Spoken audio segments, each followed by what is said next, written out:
जब एक ही कर्ता दो क्रियाएं करता है, एक के बाद एक,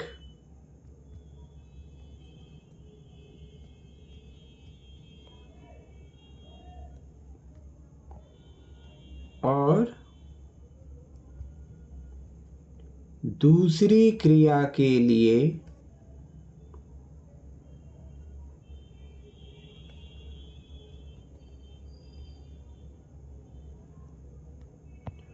पहली क्रिया करता है।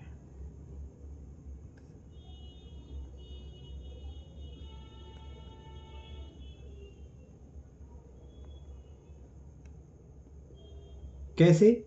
एक ही व्यक्ति है करने वाला, ठीक है, एक ही व्यक्ति काम करने वाला है, वो दो क्रियाएं कर रहा है।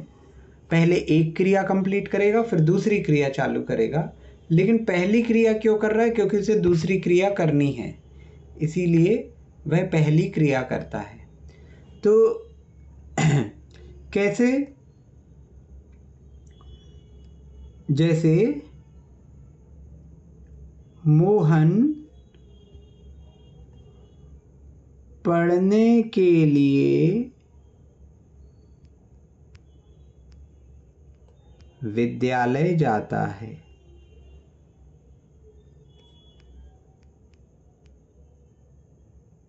ठीक है, तो मोहन पढ़ने के लिए विद्यालय जाता है, तो यहां पे चतुर्थी विभक्ति का बोध होता है ना। तो विद्यालय जा रहा है, पहली क्रिया क्या है कि वह विद्यालय जा रहा है। जब पहली क्रिया पूर्ण हो जाएगी अर्थात विद्यालय पहुंच जाएगा, तब दूसरी क्रिया क्या चालू होगी? फिर मोहन पढ़ेगा, फिर पढ़ने की क्रिया होगी। मीरा खाने के लिए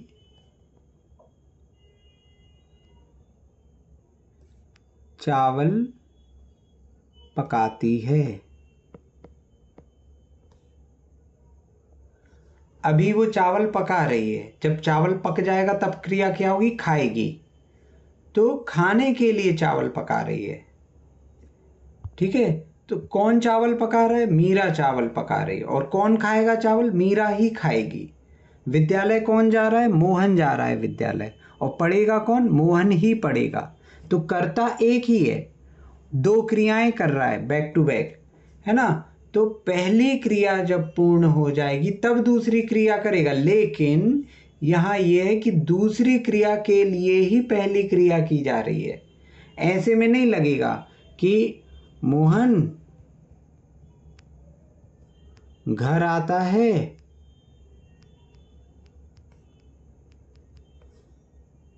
मोहन सोता है, फिर मोहन सोता है। तो पहली क्रिया हो गई घर आता है, दूसरी क्रिया हो गई सोता है। कर्ता एक ही है मोहन, लेकिन घर आने की क्रिया सोने के लिए नहीं हो रही। तो पहली क्रिया जो है वो दूसरी क्रिया के लिए हो, मतलब पहली क्रिया कारण बने दूसरी क्रिया के लिए, तब। तो इस प्रकार के सेंटेंस में नहीं चलेगा ये। यहाँ क्या है? कर्ता एक ही हो, वो पहली क्रिया इसलिए करे कि उसे दूसरी क्रिया करनी है। समझ में आ रहा है? किसी को कोई प्रश्न यहां तक?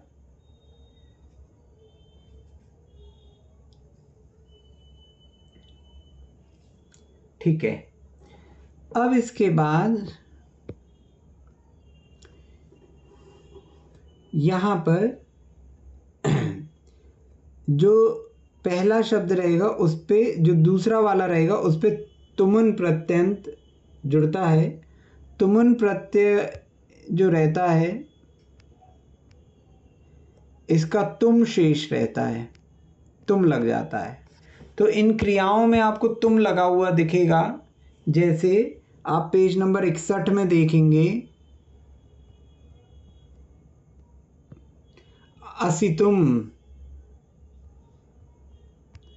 असितुम,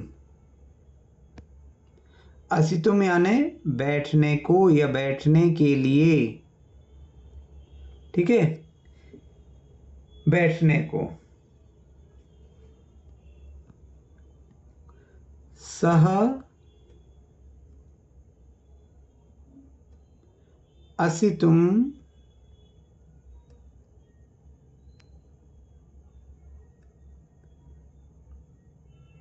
कटम, कटम यानी चटाई,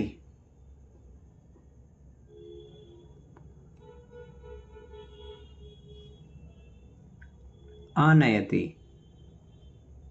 आनयति यानी लाता है, तो वह चटाई लाता है। सह कटम आनयति, काय के लिए ला रहा है? असितुम, बैठने को।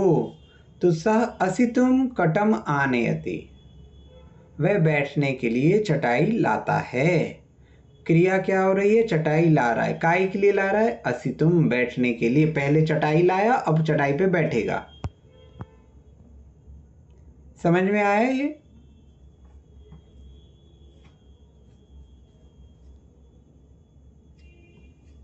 भैया जी यहाँ पर बैठने को और बैठने के लिए दोनों के लिए दोनों, मतलब हाँ, दोनों का के लिए भी निकलेगा। यहाँ पे जहां जैसी विवक्षा होगी वैसा हम अर्थ ले सकते हैं, ठीक है।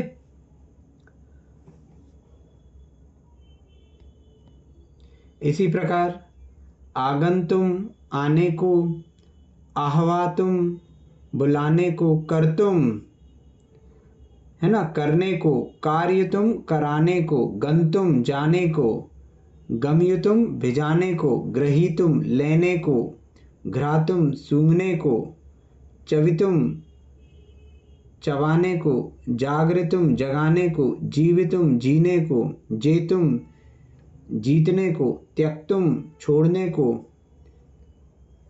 जैसे त्यक्तुम,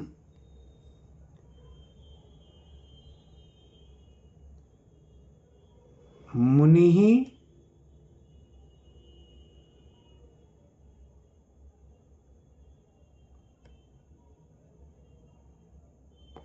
पापं त्यक्तुम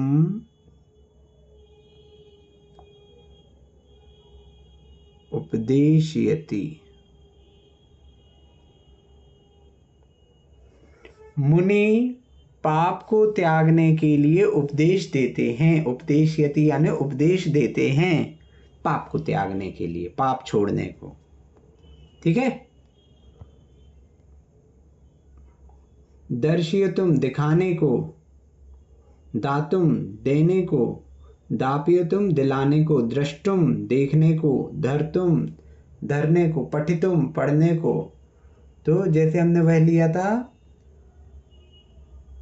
बालक पढ़ने के लिए विद्यालय जाता है, तो बालकः पठितुम विद्यालयम गच्छति। बालक पढ़ने के लिए विद्यालय जाता है। भैया जी, ये जो पठितुम है ये कोई धातु रूप में नहीं आएगा? नहीं, ये अव्यय है, इसके रूप नहीं चलेंगे, ये एज इट इज प्रयोग होगा। तुमुन प्रत्यांत जितने भी शब्द हैं जिनमें अंत में तुम लग रहा है, तुम में ध्यान देंगे, अंत में हलंत होगा, माँ में हलंत होगा। ये अव्यय हैं, इनके शब्द रूप या धातु रूप नहीं चलेंगे, ठीक है। पातुम, पीने को,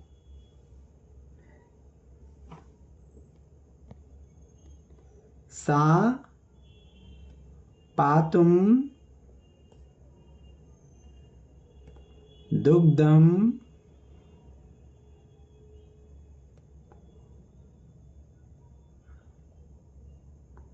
यच्छति, वह पीने के लिए दूध देती है ना। पृष्टुम, पूछने को, भरतुम, भरने को, भोक्तुम, खाने को, मरतुम, मरने को, मारियतुम, मारने को, यातुम, जाने को, लेखितुम, लिखने को, वक्तुम, वक्तुम गुणान गुण समुद्र शशांक कांत, ऐसे ही पढ़ते हैं ना अपन। कौन से नंबर का है ये? वक्तुम 12 या 13 12 नहीं, चौथा है 14, 14वां फोर्थ नंबर नहीं, चौथा। हाँ, वक्तुम गुणान गुण समुद्र शशांक कांतान, है ना। तो वक्तुम, आपके गुणों के कहने के लिए कौन समर्थ है? कहते क्षमा, है ना, कौन समर्थ है? तो गुणों को कहने के लिए कौन समर्थ है? ठीक है ना। तो वक्तुम, कहने के लिए, ठीक है ना। वर्णितुम, बयान करने के लिए। विक्रेतुम, बेचने को। विज्ञातुम, जानने को। विधातुम, करने को। शयितुम, सोने को। श्राव्यतुम, सुनाने को। श्रोतुम, सुनने को। सीवितुम, सीने को। स्नातुम, नहाने को। स्मर्तुम, याद करने को। हसितुम, हंसने को। ये सभी अव्यय होते हैं, इनके रूप नहीं चलते हैं। तो ऐसे हर धातु, जितनी भी धातु हैं आपकी, उन सभी में तुमुन प्रत्यय लगता है। यहाँ पे तो कुछ थोड़े से ही एग्जाम्पल दिए गए हैं जो उपयोग में आते हैं, लेकिन जितने भी शब्द धातुओं के, जितनी भी क्रियाओं के धातु रूप चलते हैं, उन सभी में तुमन प्रत्यय लगता है। और तुमन प्रत्यय लगने के बाद वे अव्यय बन जाती हैं और उनका अर्थ इस प्रकार निकलता है, पढ़ने के लिए, खाने के लिए, जो भी उस धातु का अर्थ रहता है उसके लिए या उसको। ठीक है। भैया जी तुमन है या तुमुन है? हैं?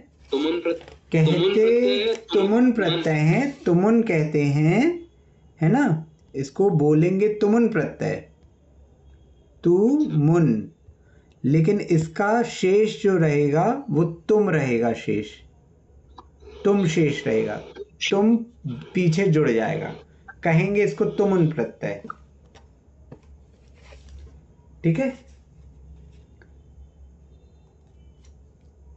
तो ये जैसे भी शब्द आपको दिखे, जब आपको तुम पीछे लगा हुआ दिखे, तुम पीछे लगा हुआ दिखे, तो आप समझ जाइए कि यहाँ पे करने के लिए, ऐसा होने के लिए इसका प्रयोग किया जा रहा है।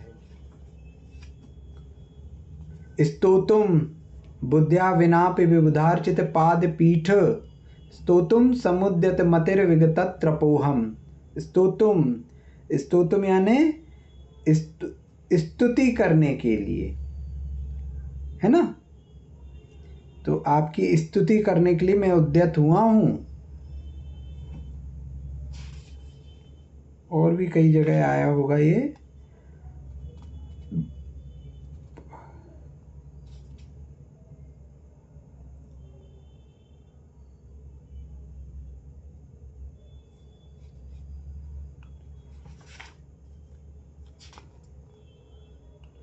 ठीक है ना। तो और भी बहुत से स्थानों पे आपको ये देखने को मिलेगा, अभी तो मुझे याद नहीं आ रहा है।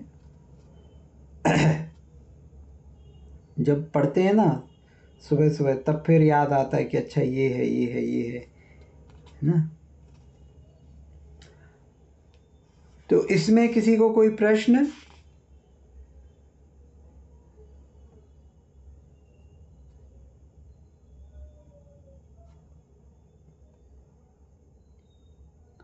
समझ में आ गया ये कैसे इसका प्रयोग होना है? ये जी मीरा खाने के लिए चावल पकाती है। हाँ। तो मीरा भोक्तुम ओदनम पचती। मीरा भोक्तुम ओदनम पचती। ठीक है ना। हाँ, मीरा भोक्तुम ओदनम। और मोहन पढ़ने के लिए विद्यालय जाता है। ये अपन ने किया ना, मोहन पठितुम विद्यालयम गच्छति। हाँ। हाँ ठीक है।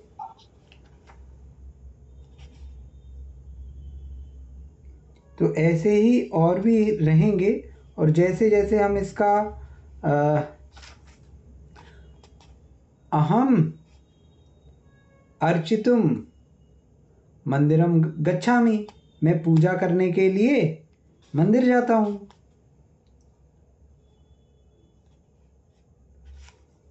ठीक है ना। तो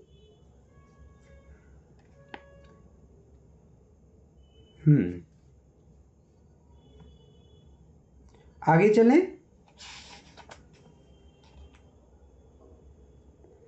ओके।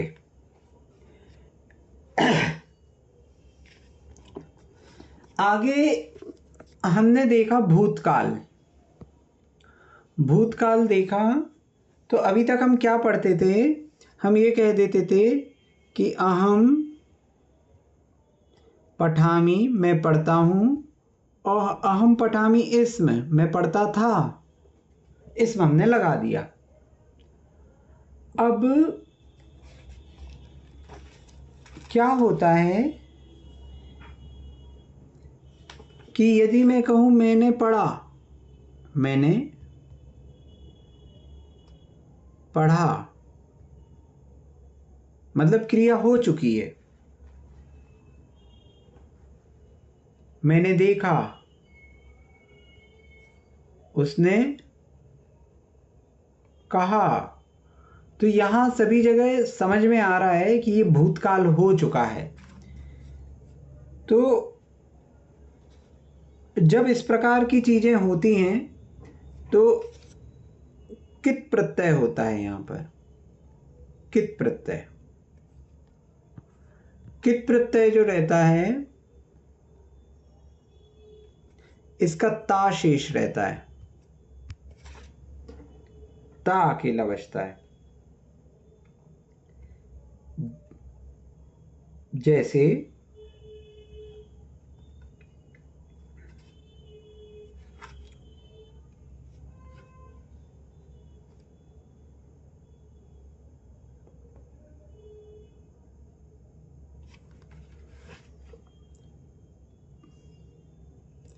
पठित, पठित इसका मतलब हो गया पढ़ा, पढ़ चुका। अब इसका उपयोग कैसे होगा? पठ धातु जो थी, पठ में हम कैसे करते थे? पठति, पठताः, पठन्ति, है ना। इस प्रकार से इसका उपयोग करते थे। तो ये तो आपके वर्तमान काल में थी, और इसमें हम इसमें जोड़ देते थे तो पढ़ता था, ऐसा भाव हो जाता था। लेकिन पठित का अर्थ हो जाएगा पढ़ा। अब ये पठित जो है ऊपर लिखा हुआ त्रिलिंग, तीनों लिंगों में चलेगा, तीनों लिंगों में और आपकी सातों विभक्तियों में चलेगा। कैसे चलेगा?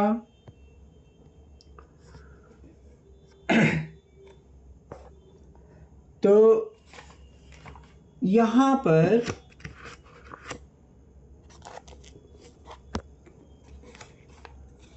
इसका उपयोग जो है वो एक विशेषण के रूप में होता है। विशेषण के रूप में कैसे होता है?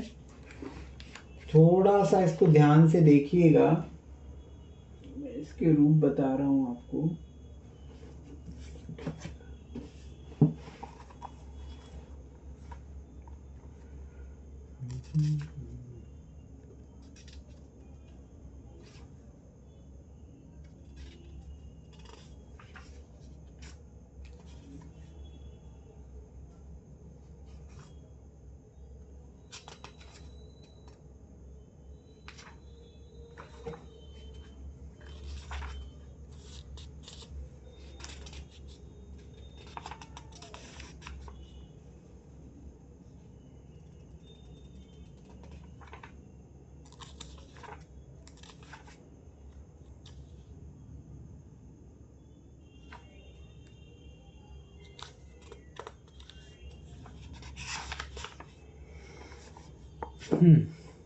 जैसे ये पठित है, तो यदि पुल्लिंग में उपयोग करेंगे तो पठिता है, पठितौ, पठिताः, इस प्रकार से इसके रूप चल जाएंगे बालक जैसे। यदि ये नपुंसक है तो पठितम, पठिते, पठितानि।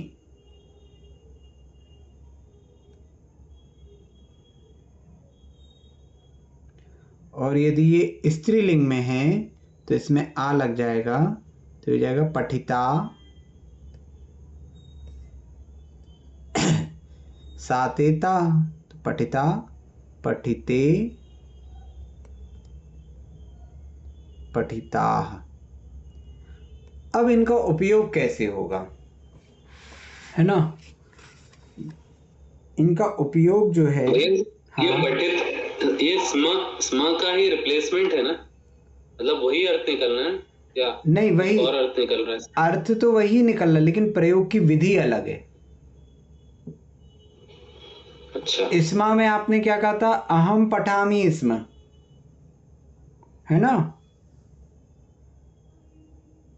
अहम पठामी इस्म, तो मैं पढ़ता था। अब यदि इसको मुझे दूसरे तरीके से कहना है तो मैं कैसे कहूँगा?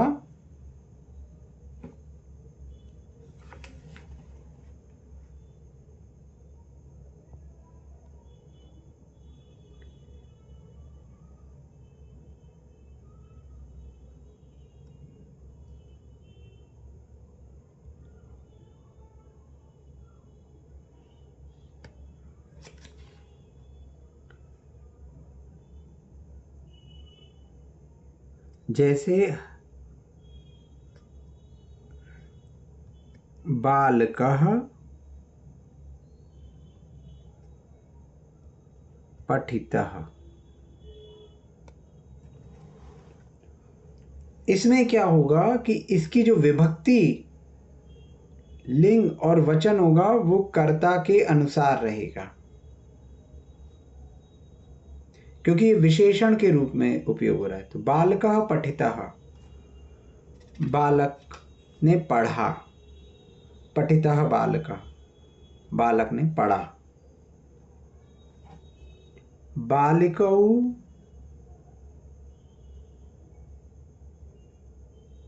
पठितौ,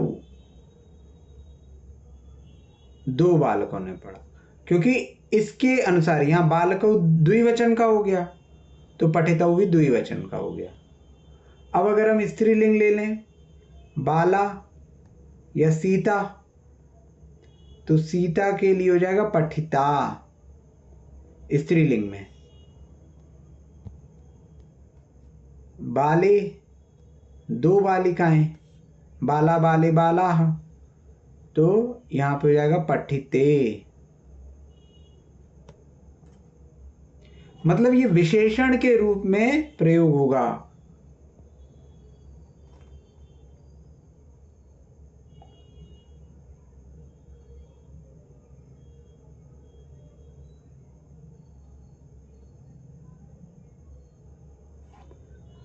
जैसे इनका प्रयोग कहाँ होता है?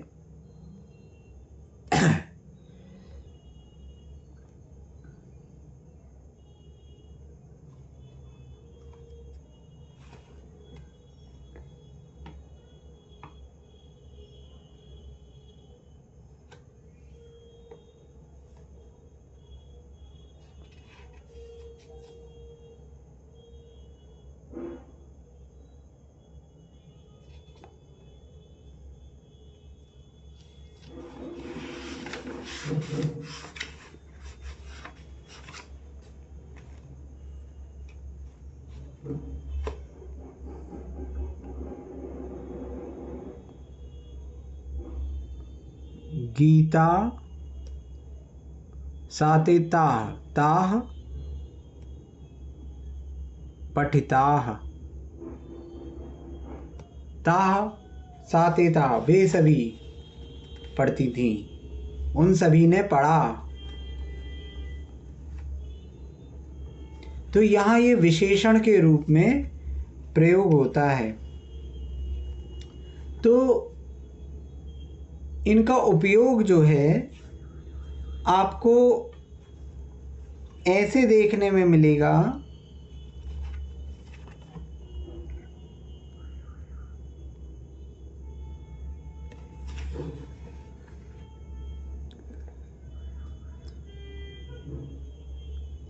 मैंने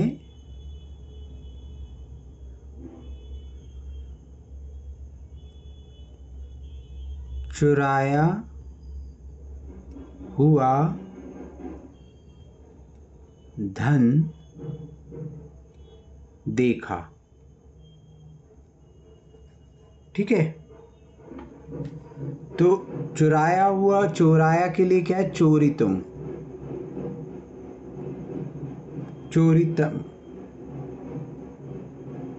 चोरितम। चोरित है वैसे तो, नपुंसक लिंग में चोरितम हो जाएगा। तो चोरित, चोरित तो मैंने देखा, अहम, या फिर मैं चुराया हुआ धन देखता हूं। अभी ऐसा लेते हैं, देखता हूं। ठीक है, तो अहम धनम पश्यामि, अहम धनम पश्यामि, मैं धन देखता हूं। अब धन की विशेषता क्या है कि धन कौन सा है? जो चोरी हुआ था ना धन, वो वाला धन देख रहा हूं मैं। तो धन का विशेषण हो गया, तो धन के जैसे ही इसके रूप चलेंगे। तो धन क्या है? द्वितीया का एक वचन। धन यहाँ पे कर्म है, क्या देखता हूं? धन देखता हूं, तो धनम। तो यहाँ पे चोरितम, ये भी द्वितीया का एक वचन हो जाएगा। चोरितम धनम पश्यामि।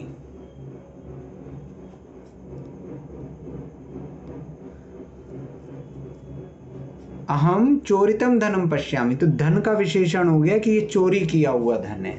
तो इस प्रकार से इनका उपयोग होगा। जैसे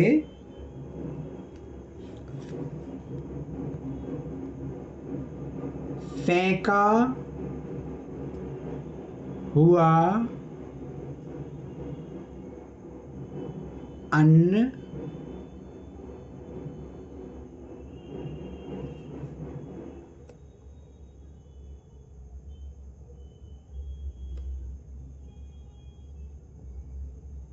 गाय फेंका हुआ अन्न खाती है।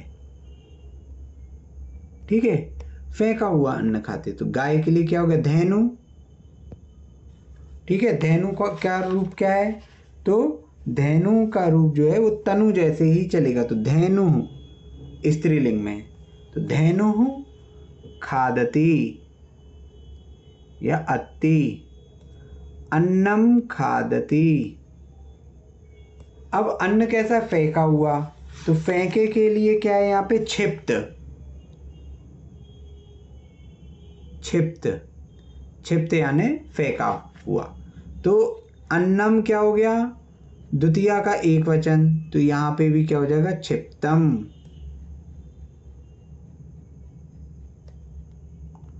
क्षिप्तम अन्नम खादती, धेनु क्षिप्तम अन्नम खादती, गाय फेंका हुआ अनाज खाती है।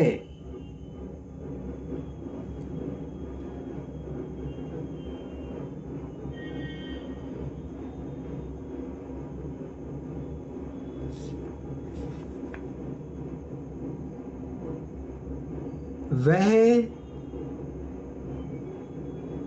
सजाए हुए महल में रहता है। वह सजाए हुए महल में रहता है। महल को कहते हैं प्रासाद। तो पहले अपन इसको ट्रांसलेट कर लें, सह प्रासादे वसति, वह महल में रहता है। सप्तमी विभक्ति लग जाएगी यहाँ, महल में रहता है, तो सह प्रासादे वसति। अब सजाए हुए महल में, महल का विशेषण क्या है कि महल सजाया हुआ है, तो सजाया जा चुका है महल, है ना, क्रिया पूर्ण हो चुकी है, भूतकाल में सजाया गया महल है। तो सजाए गए के लिए क्या है? अपन ने पढ़ा अलंकृत, तो यहाँ पे अलंकृत में सप्तमी विभक्ति लग जाएगी, तो अलंकृते प्रासादे वसति, सह अलंकृते प्रासादे वसति, वह सजाए हुए महल में रहता है। समझ में आ रहा है?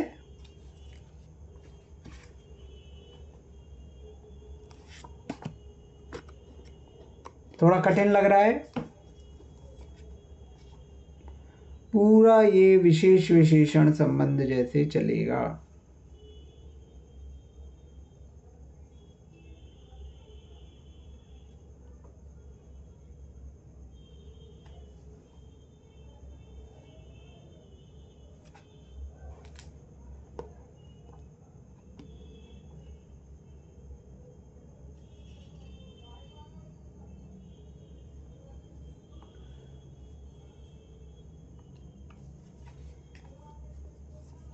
ठीक है,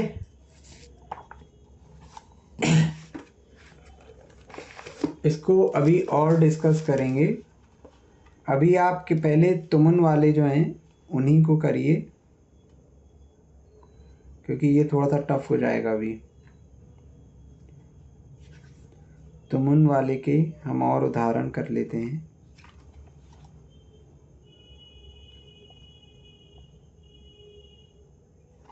भैया जी, ये जरूरी नहीं है ना कि हर बार विशेषण के रूप में ही हो, मतलब जैसे हाँ, सीधे सीधे अगर हम सजाए वाले वाक्य भी लिखिए कि मैंने महल सजाया था, या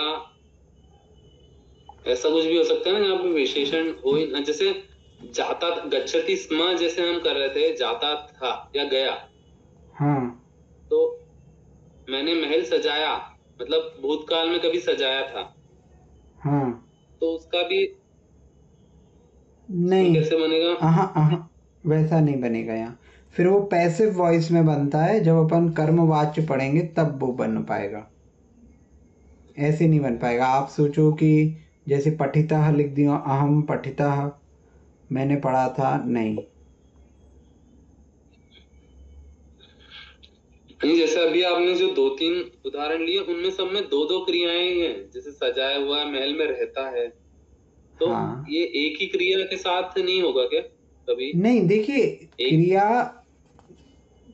वो पूर्ण हो चुकी है, वो पूर्ण हो चुकी है, तो इस वजह से बाकी एक ही व्यक्ति दो क्रियाएं नहीं कर रहा। तुमन प्रत्यय में क्या था, मतलब उस महल की विशेषता है कि वह सजाया हुआ है।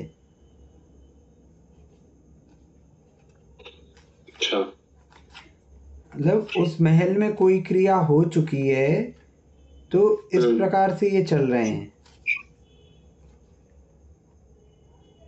तो उस जो हो चुकी क्रिया के बाद एक और क्रिया आएगी क्या?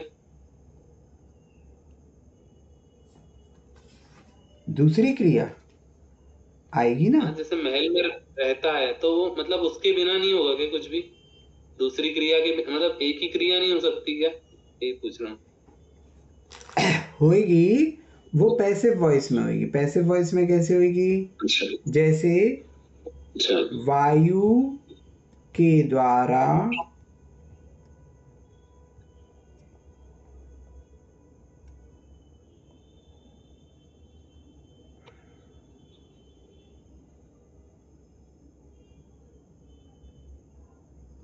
वायु के द्वारा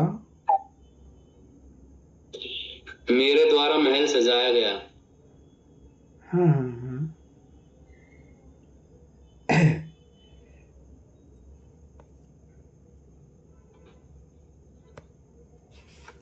चतुर्थी।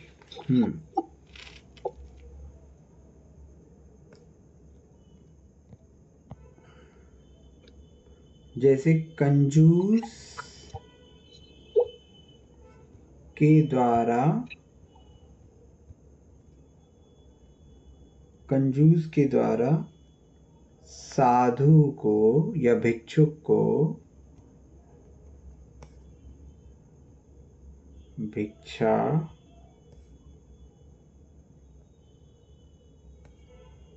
नहीं दी। कंजूस ने साधु को भिक्षा नहीं दी, ठीक है ना। तो अब यहाँ पे क्या है, यहाँ पे तृतीया विभक्ति का प्रयोग करते हुए कि कंजूस के द्वारा, कृपणेन, कृपण यानी कंजूस, तो साधु को, तो जिसको दिया जाता है ना, या भिक्षु को जिसको दिया जाता है, उसमें चतुर्थी विभक्ति का प्रयोग होता है। तो भिक्षवे, कृपणेन भिक्षवे, भिक्षा। अब यहाँ कर्म में प्रथमा विभक्ति हो जाएगी, तो ना दत्ता, दत्त, ददाती का दत्त होता है, तो ना दत्ता, इस प्रकार से चलेंगे।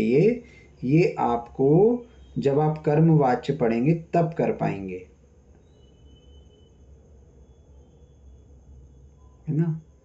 तो अभी तो आप तुमुन प्रत्यय कीजिए, है ना, तुमुन प्रत्यय करके इसको प्रयोग कीजिए। फिर इक्त प्रत्यय कर्मवाच्य पढ़ाने के बाद आपको इक्त प्रत्यय बताएंगे फिर से, तो तब आपको ज़्यादा अच्छे से ये समझ में आएंगे। जैसा आप कह रहे हैं वैसा नहीं होगा अभी, है ना। जी भैया।